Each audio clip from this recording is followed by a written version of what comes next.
Get with us tonight at 6. I'm Lorenzo Hall. I'm Leslie Foster, and tonight Loudoun County residents are raising concerns about text messages they received on primary day.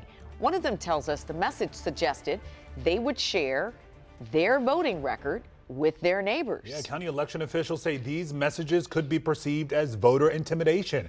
Our Matthew Torres spoke to a resident who received this message in Sterling. It's a story that's new at 6. Even if primary day in Virginia is over, Sterling resident Murray Gillum I was upset. can't shake away an unsettling feeling. He says around 1 p.m. Tuesday he received this text from an unknown number. Says Murray, who you vote for is private, but whether you vote is public.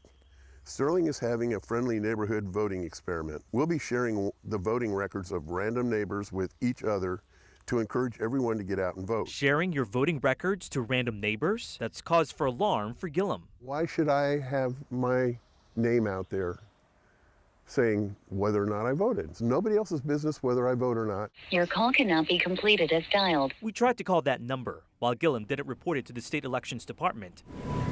Loudoun County says there's been at least 4 complaints about similar texts. A spokesperson says the elections office would never send a message like this, which could be seen as voter intimidation. I think it could be seen that way. I don't know if that was the intention, and I'll never know, but I can completely empathize with the voters and see how that could be intimidating to receive a message like that. Virginia law allows certain groups to buy a list of names of people who voted in previous elections, which would include phone numbers on their registration. Groups can include candidates, political party committees, and members of the public promoting voter participation and registration. Someone probably purchased this list from the state, and now they have gone and texted voters. It doesn't say who you voted for, it just says that you voted. We want our voters to feel confident, we want our voters to feel secure, we want our voters to feel empowered when they go vote.